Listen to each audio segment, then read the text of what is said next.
bahwa Allah mengkritik orang yang bisa ngomong tapi tidak bisa melakukan. Tapi itu secara usul fikih itu runyam. Teori ini runyam sekali, fatal. Sama lihat tuh di kitab Bajuri atau di kitab-kitab fikih yang lain. Ketika Shahibil Burdah atau Shahibil Bur'ah itu yang Imam Busiri itu Muhammad bin Busiri itu. Niku salah nama tapi kadung populer. Jadi sebetulnya Imam Busiri itu Shahibil Bur'ah bukan Shahibil Burdah, tapi kadung terkenal Burdah, kita ikut-ikutan apa? Burdah. Imam Busiri itu ngeluh, saya ini orang yang banyak kesalahan. Di antara salah saya adalah saya bisa ngomong tapi tidak bisa melakukan. Yaitu saya ngomong misalnya orang supaya tahajud, saya tidak tahajud. Saya ngomong orang supaya sholat sunat, saya tidak pernah sholat sunat. Itu sarahnya itu yang menyarai itu kan Imam Bajuri itu yang sarah Burdah. Itu mengkritik begini.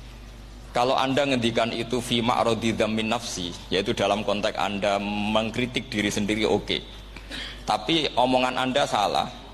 Karena secara usul fikih fatal. Fatalnya begini. Misalnya saya nggak pernah tahajud. Ya mungkin itu nyata. Oke, mungkin itu nyata. Apakah kemudian saya tidak boleh mengatakan at-tahajjudu sunnatun?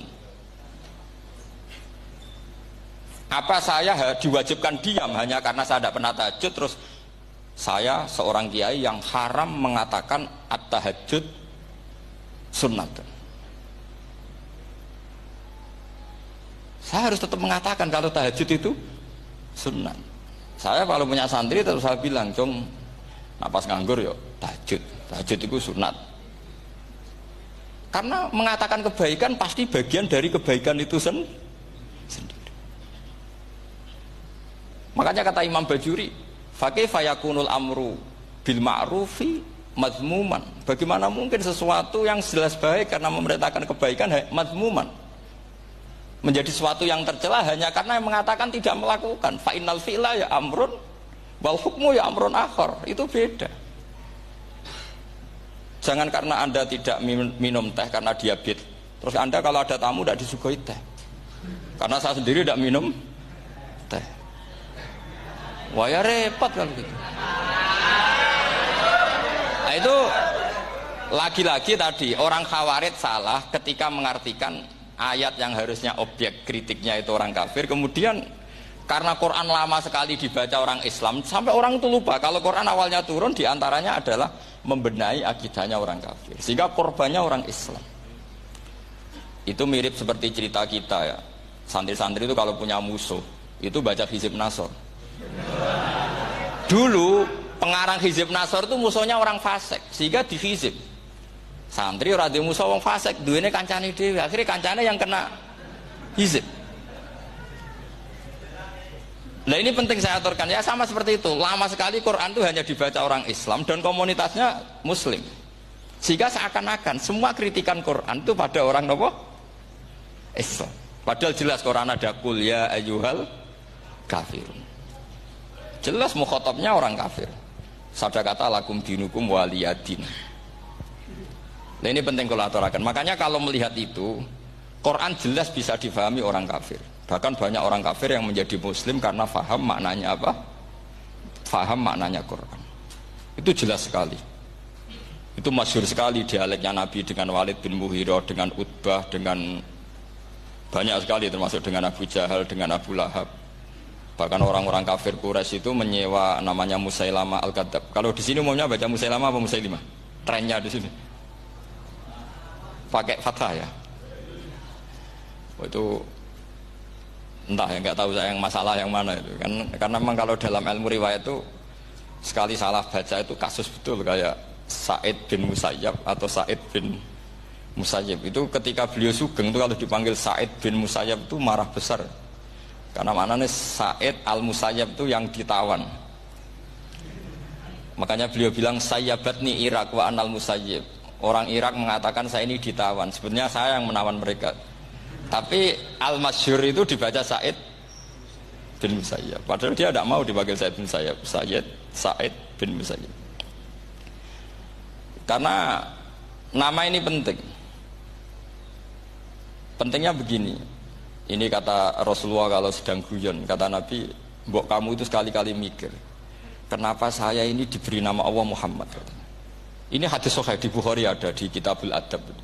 Banyak lah teks ini. Kenapa ya Rasulullah?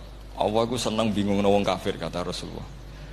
Karena Abu Jahal kalau manggil saya jadi bingung. Itu kalau orang Arab kan pasti tahu maknanya. Muhammad maknanya orang yang terpuji. Sehingga kalau Abu Lahab ngomong itu jadi paradok. Hei orang yang terpuji, kamu bohong. Kan jadi aneh. Ya Muhammad kadzabta, hei Muhammad kamu bohong. Kalau diterjemahkan, hei orang terpuji, kamu bohong. Itu akhirnya sahabat tertawa-tawa. Karena cek pinter deh pangeran milih nama kamu ya Rasulullah. Karena ini bingungkan musuh itu. Makanya kalau kamu udah anak kiai, itu anak kamu panggil, namakan saja Agus. Pasti satu pondok manggil Gus semua. Nah, itu aman itu. Oh itu boh yang nggak seneng tetap panggil Gus. Karena kalau untuk Gus putra kiai kan butuh di bapak kiai, kan bapak kadung ra kiai itu kan, itu ada triknya, yaitu anaknya dinamain Agus. Nah, itu Rasulullah itu sudah dipilih sedemikian rupa oleh Allah, perilakunya benar, ahwalnya benar, sak namanya juga benar. Sehingga ketika Abu Jahal, Abu Lahab tahu bahwa nama Muhammad ini problem, karena ini madah itu memuji. Sehingga mereka kalau mencari Muhammad itu bilang, Ainal madmum, mana orang yang tercela. Terus orang-orang Quraisy tidak paham, kamu nyari siapa?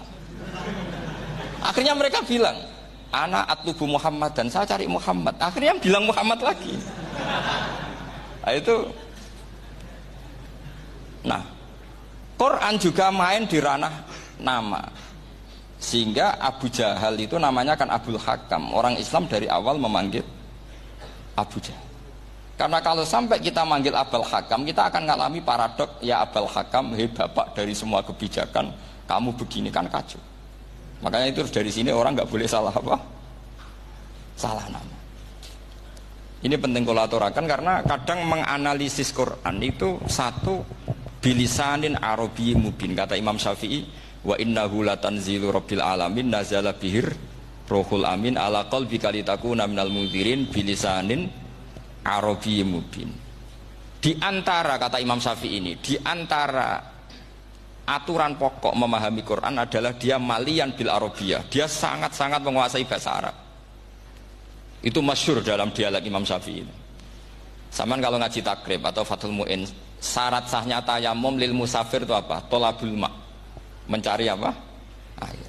Sampai kalau di takrib dicontohkan, kalau di tempat atas nyari ke bawah, kalau ke bawah nyari ke atas. Imam Syafi'i ditanya, kaifa taqulu bi syartit tolab? Bagaimana Anda berpendapat bahwa tolabul ma' itu wajib untuk menjadi sahnya tayamum? Terus Imam Syafi'i faqara'a falam tajidu ma'an, kamu pergi kemudian falam tajidu ma'an, kamu tidak menemukan air. Terus Imam Syafi'i mengatakan la yuqalu liman lam yatlub lam yajid wa innama yuqalu lam ya'rif, katanya. Orang yang nggak pernah mencari itu tidak bisa dikatakan lam yajid, tidak menemukan. Kalau belum mencari namanya tidak tahu. Padahal Quran bilang kamu pergi kemudian kamu tidak menemukan air. Tidak menemukan itu berarti harus mencari dulu, baru dikatakan lam yajid, tidak menemukan. Kalau tidak pernah mencari namanya tidak tahu. Hanya gitu tok itu jadi ilmu bahwa tolabul ma' itu wajib, karena Allah mengatakan falam tajidu ma la yuqalu liman lam yatlub lam yajid wa innama yuqalu lam ya'rif. Orang dikatakan tidak menemukan berarti setelah mencari, kemudian kesimpulannya tidak menemukan. Kalau belum mencari namanya apa? Tidak tahu. Nah, dari sini Imam Syafi'i istidlal wajib tolabul. Ini namanya malian bil arabiyah. Dia menguasai bahasa Arab. Begitu juga ulama-ulama sufi. Itu ada cerita Bayazid Al-Bustami, itu ada muridnya baca ayat wasiqal ladzina taqaw rabbahum ilal jannati zumara. Orang-orang takwa itu digiring menuju surga. Itu dia nangis. Muridnya kaget. Ini guru saya tidak benar, ini ada cerita surga, tapi dia malah nangis karena ayatnya itu digiring. Terus kata Abu Yazid, mereka itu di mana saja? Masa ke surga butuh digiring? digiring. Ke surga itu kan nikmat, ngapain butuh digiring? Saya tidak mau, kata dia. Abu Yahya itu gak mau digiring ke surga, itu gak mau. Muridnya kan tambah kaget, memangnya mau neraka kan gitu pikirannya itu.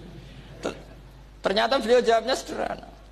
Saya pas itu sudah dekat sama Allah sehingga tidak perlu digiring.